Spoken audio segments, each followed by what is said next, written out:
Yang kedua, kita berbuat dosa kepada ayah dan ibu kita. Nih Pak, saya ingatkan buat kita bersama. Tidak akan sampai satu amal, tidak akan sampai satu amal di sisi Allah kecuali satu, melalui pintu itu bernama pintu taubatun nasuha. Setelah kita bertaubat kepada Allah, dosa kita banyak kepada Allah.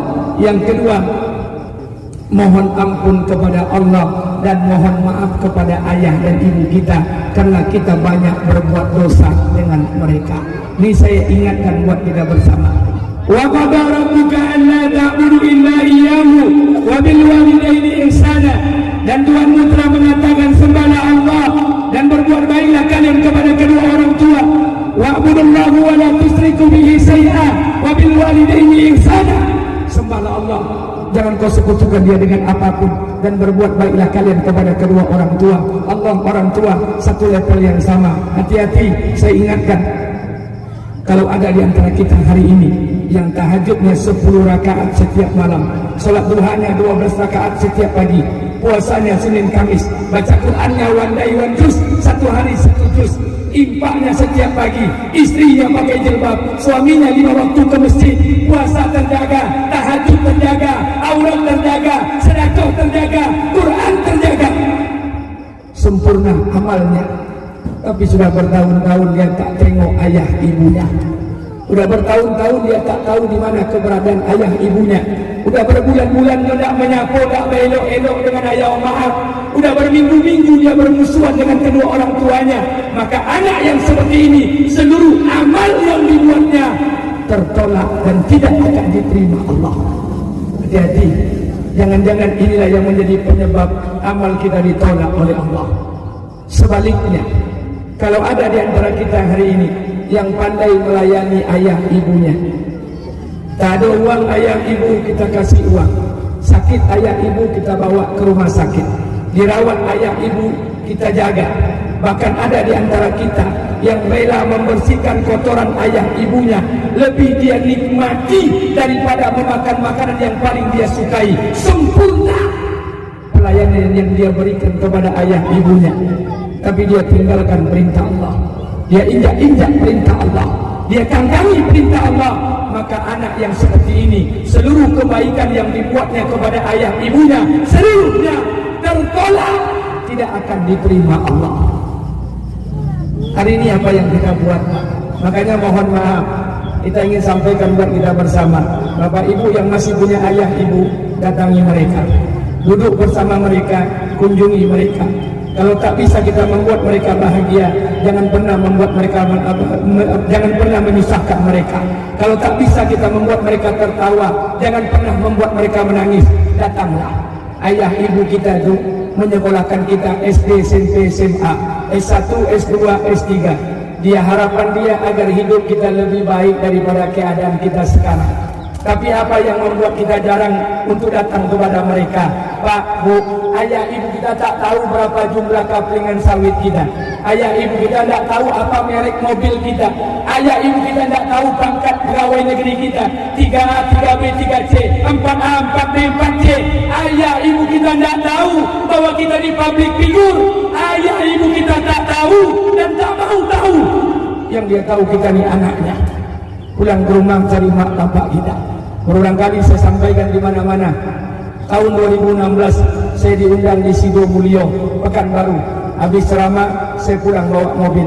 Ketika pulang bawa mobil, satu orang ustaz di Pekanbaru mengirimkan WA di handphone saya.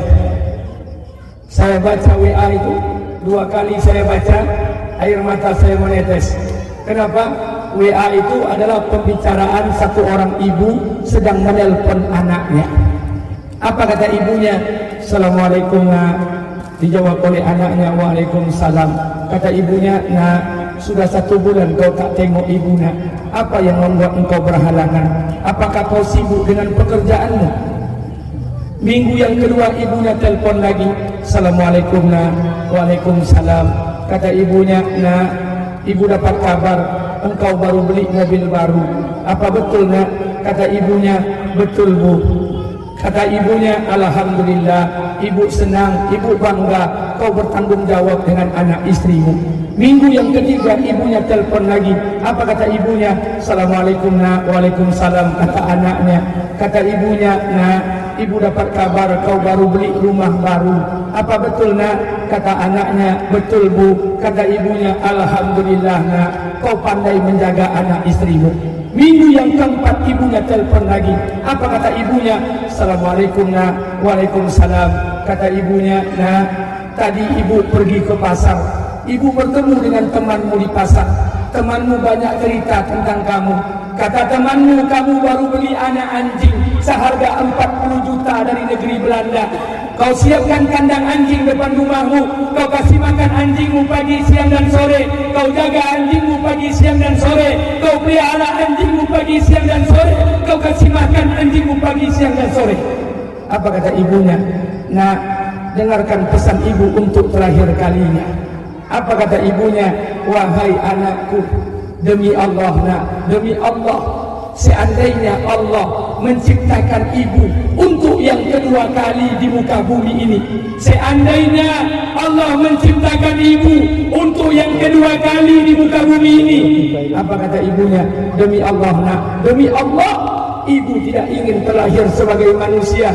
Ibu ingin lahir sebagai seekor anjing, biar berada depan rumahmu dan melihat wajahmu setiap hari. Ayah ibu kita tak butuh harta kita, dia tak butuh uang kita, dia tak butuh rumah kita, dia tak butuh mobil kita. Yang dia butuhkan kita. Pulang ke rumah, cari mak bapak kita. Demi Allah. Apa kata Imam As-Syafi'i? Imam Syafi'i pernah berkata, manusia bodoh, manusia zalim. Tahukah kalian, apabila ayah dan ibu kalian mengangkat tangan di malam hari, dia berdoa kepada Allah, doanya untuk anaknya, doanya hanya satu kali, salat malamnya hanya satu kali. Apa kata Imam Syafi'i? Ayah ibu yang seperti ini, sekali doa yang dia panjatkan untuk anaknya sudah cukup bagi Allah untuk menjadikan anaknya berkah dunia akhirat. Hari ini berapa banyak ayah dan ibu kita mendoakan kita, tapi tidak ada keberkahan dengan anak-anaknya. Hati-hati, jangan-jangan hati mereka sedang tersakiti. Pulang ke rumah pak, cari mak bapak kita. Demi Allah, yang masih hidup, duduk bersama mereka. Kata Nabi SAW, sesaat saja kalian duduk bersama ayah dan ibu kalian akan mendatangkan sakinah. Kenapa kalian tidak duduk bersama mereka? Sesaat saja kalian duduk di hadapan ayah dan ibu kalian akan mendatangkan keberkahan. Kenapa kalian tak duduk bersama mereka? Duduklah pak, bu. Saya ingatkan buat kita bersama, termasuk saya. Kita jadi orang hari ini, punya uang, punya rumah, punya jabatan, jadi pegawai negeri, jadi aparatur desa, jadi aparatur kecamatan, jadi aparatur kabupaten. Kita punya uang hari ini, punya harta, punya rumah, punya istri, punya jabatan. Bukan kena otak kita, bukan kena sarjana kita, bukan kena kepintaran kita. Kita jadi orang hari ini, jangan-jangan kena keberkahan doa ayah dan ibu kita yang tak pandai tulis baca di kampung sana. Pulang, cari mak bapak kita. Demi Allah, baru nanti amal kita akan diterima. Baru nanti keberkahan demi keberkahan itu akan datang dalam kehidupan ini. Pak, kita hanya punya satu ayah kandung, kita hanya punya satu ibu kandung. Tidak akan ada ayah kandung yang kedua, tidak akan ada ibu kandung yang kedua. Ayah kandung kita cuma satu, ibu kandung kita cuma satu. Harta bisa kita cari, pangkat jabatan bisa kita raih, tapi kesempatan untuk membahagiakan ayah dan ibu kita hanya sekali di kehidupan dunia ini. Pulang ke rumah, cari mak bapak kita. Demi Allah, baru nanti datang keberkahan. Kalau hidup kita susah hari ini, buat usaha nggak pernah jadi, buat proyek nggak pernah berhasil, rumah tangga nggak pernah sakinah, kerjaan ada, uang ada, tapi tidak ada kebahagiaan. Pulang ke rumah, jangan-jangan ada hubungan yang retak dengan ayah dan ibu kita. Muliakan mereka, senangi mereka di sisa-sisa umur mereka, barulah amal kita akan diterima, barulah keberkahan itu akan datang dalam kehidupan ini. Jika tidak, demi Allah, kesusahan, kesulitan akan datang dalam kehidupan kita. Terakhir, saya sampaikan pesan buat kita bersama. Bu, dulu ibu belum menikah, ibu masih gadis. Kami belum menikah, kami masih bujang. Anak gadis dan bujang, kunci surganya Allah letakkan kepada kedua orang tua.